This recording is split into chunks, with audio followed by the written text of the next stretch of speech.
think you missed a column. Shut up!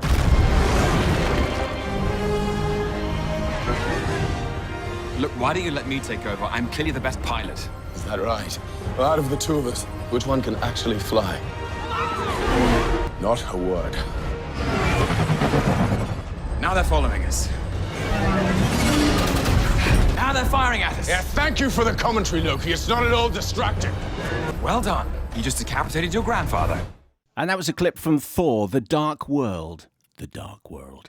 And I'm pleased to be joined by the true... Well, normally at this point I'd say, delighted to be joined by the star of the movie, Tom Hiddleston. But actually, I think what I'm going to do, Tom, if it's all right with you, is just go, Loki, Loki, Loki. Join in, Mark, join in. Loki, Loki, Loki. Imagine there's 7,000 of us. Loki, Loki, Loki. How you doing, Tom? I'm very good. I've never been so warmly greeted in my life, I don't think. That's a hell of a way to be greeted. I'm not going to lie. Yeah, they won't introduce you like that on Front Row, will they, eh? They won't. They will not. So now the reason we're doing that is if anyone wants to, if you go on YouTube, you can see Tom, it was at Comic-Con, wasn't it, Tom? And San Diego Comic-Con, yeah, this summer.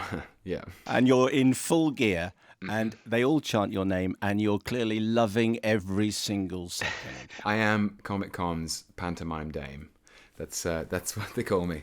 No, it was so fun to do that because, you know, as an actor, it's so rare to get a chance to come back and play a character for the second time, let alone a third time, and the enthusiasm, the passion of fans has been so overwhelming, and so to go to kind of the mothership of Comic-Con and get dolled up and stand in front of 7,000 people and sort of do a kind of greatest hits of the things I've done in the films was just more fun than should be allowed. It was a good time. So take us to Thor: The Dark World and tell us, Tom, where this picks up from the previous film, and indeed Avengers Assembled. So just over to you. Tell us where we are for this. Well, at the end of Avengers, Thor and Loki are beamed back up to Asgard, and the first thing that happens in the Dark World is both characters have to kind of hauled up in front of Odin, and you know, as a consequence of what happened in Avengers. So Loki is answering for crimes against humanity generally, and Thor has got to sort of tend to the fires that have started across the universe in his absence. And then Asgard takes a very, very big hit from this ancient race of the Dark Elves, essentially, and they have a grudge that... which I think in the mythology is actually kind of is a lovely mirror, is that what we conceive of as the Big Bang in the mythology was essentially the victory of the forces of light over the forces of darkness. And the forces of darkness have come back essentially to return the universe to the void. And so, you know, the stakes are fairly high, one might say. Universal survival, that kind of thing. All that sort of stuff. And the great Christopher Eccleston plays Malekith, the Lord of the Dark Elves. And the only person who knows the way to find them is Loki. So Thor has to go down to the deepest, darkest dungeons of Asgard and ask for his brother's allegiance. And as you can imagine, that dynamic is a complicated one, but it was really fun to play. Yes, and it's set in outer space, Asgard, and is it the Central Line? I'm not sure. There's a little bit on the London Underground. There is, yeah. Well, Natalie Portman's character, Jane Foster, who in the first film you meet, she's an astrophysicist, and she's moved from America to London. So half the film is actually set in London, which was, for me, it was really fun to see, you know, Thor inhabiting various, you know, in the Great Hall of Greenwich and you know, on the tube and all that stuff. So that relationship between you and Chris Hemsworth is right at the heart of this, and you clearly are just great. Having a great. Not only do you come over as great friends anyway, although, you know, taking lumps out of each other, but it's the heart of the film, isn't it? This relationship between the two of you. I suppose so. I mean, I think you know, they define each other. The films are about these two brothers who love each other and hate each other and need each other and oppose each other and one of the great pleasures of making these films is working with Chris Hemsworth. I remember when I was first cast, and we went over to Kenneth Branagh's house about 4 years ago now, and I think I was 29 and Chris was 27, and we were both at very similar stages in our lives, and had been kicking about for a bit, and had been rejected and from staff, and had tried and failed and succeeded, and suddenly we were staring up at this amazing opportunity of working on a film of this size and with people like Ken Branagh and Anthony Hopkins and Natalie, and we were both so mutually excited and have shared that all the way through the journey in a way, and it's a unique thing. We grew up on different sides of the planet, but he's become one of my very best friends, and acting with him is a genuine pleasure. And Mark was who's busting in on this. You were a big fan of the first film. Yeah, I thought it was a really good blend of the comic book and the old mythology, and it was really, really good fun. I thought Kenneth Branagh did a brilliant job. I mean, I like Kenneth Branagh as a director. I was the person who really liked Frankenstein, that of course he got kicked all around town for. But nowadays, I think people recognise it. Can I just ask you very briefly? I was at BAFTA a while ago, and I saw the premiere of a short film you'd made called Out of Darkness, which I thought was really impressive. Can you tell us something about that and where people might be able to see it? Well, it's just had a premiere at the London Film Festival, I think, which is fantastic for Manjinder. She's an actress in her own right who's worked with Clio Barnard. She was in Clio Barnard's first film, The Arbor, which is amazing, and has done all sorts of different things in her life as an actress. And this is her first debut as a director, and it came out of something very personal for her, which was a memory of a childhood memory of beginning to understand death, simply the nature of it, and how a consideration of death gives you a new perspective on life.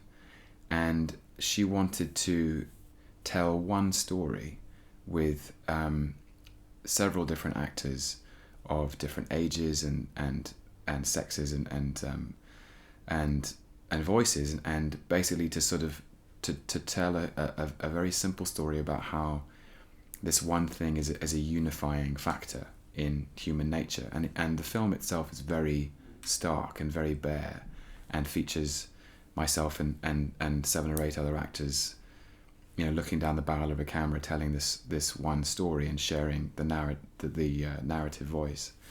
And as an actor, it was a very very fulfilling challenge, because it essentially felt I felt very vulnerable. We all did, because Manjinder was asking for very simple, very unadorned performance, and sort of revealing your soul in a way. And if that doesn't sound too highfalutin, but I loved working with her, and I think she's a unique talent, and I hope that the short film succeeds and allows her to go off and make more things and hopefully make a feature. Well, it's a terrific piece of work. It's called Out of Darkness, and I hope people get a chance to see it. And before we go back to Thor matters, you've also been cast in the new Guillermo del Toro movie Crimson Peak. Are you allowed to tell us anything about that? I can. I'm very, very excited about it. I'm going to start filming in February in Toronto, and it will be featuring Jessica Chastain and Mia Wasikowska and Charlie Hunnam, and it'll be the 4 of us. And it is Guillermo at his most horrifying, in a way. Mark looks extremely happy. Yeah, it's a return to his. He certainly feels it's doing what he is most interested in, which is gothic romance and a very particularly intricate, complex, emotional, redemptive, and very, very scary story about a particular group of people and those actors, including myself. I can't reveal too many plot details, but it's bone-chilling. If you get a chance before you work with him, try and watch The Ninth Configuration and then talk to Guillermo about that, because he says it's one of the most important films that he's ever seen, and he talks about it absolutely beautifully. So if you get a chance, check that out, The Ninth Configuration. I will do. Yeah, I will do. Amazing. Now, I could listen to your voice for a very long time, Tom. Obviously, we're restricted by other matters, but Thanks, Simon. but your voice is just one of those extraordinary English voices, and I think people understand why Hollywood love you particularly. But I think there was one fact that I read, and I thought I need to just mention this to Tom while he's on. Okay, when I was growing up, The Jungle Book, fantastic movie, and my favourite character in The Jungle Book was always Shere Khan, and I loved George Sanders, who did the voice for Shere Khan. And it is said that you do a Shere Khan. Now, is that true? Tom? And if so, will you be a performing monkey for it? I was trying to remember my favourite line of his. Well, my favourite Shere Khan moment is when this car, the snake, is trying to deceive Shere Khan into believing that he hasn't seen the man cub. And Car is saying, "Look into my eyes, trust in me." And Shere Khan simply replies, "Oh, no, I don't go in for that sort of nonsense. Now, Car, I'm looking for a man cub. Would you might be able to help me with that?" And I just love the sophistication of his voice. And then he's listening to a herd of elephants crouching in the grass, and they're talking about the lost man cub, and he cocks his ears and says, "How delightful." I'm going to have to go back and watch it again this weekend. It's just fantastic. Right, let's do some Norse mythology then, just before we run out of time. No, I just wonder, because you've talked about the elves and you've talked about Malekith and the creation myths and all that kind of stuff. Now, I've just been checking some Norse mythology, and I understand that Loki, in the shape of a mare, is the mother to an 8-legged horse. Now, is this going to happen at any stage? Because the idea of Loki being to see that, right? Yeah, Do you absolutely. think Thor Marvel 3, that could be good. Yeah, it's going to be a problem. It's going to change the rating of the film, I think. It's an interesting origin story, shall we say? But yes, it's true. It is. So Loki disguises himself as a beautiful mare and goes gallivanting in the meadows of Asgard and gives birth to an 8-legged horse, ridden no less by Odin, the All-Father. So I'm not quite sure what that does to the father-son relationship, but I'm pretty sure it makes it even more complicated than it already is. That world, isn't it? He's also the father of a wolf and a snake.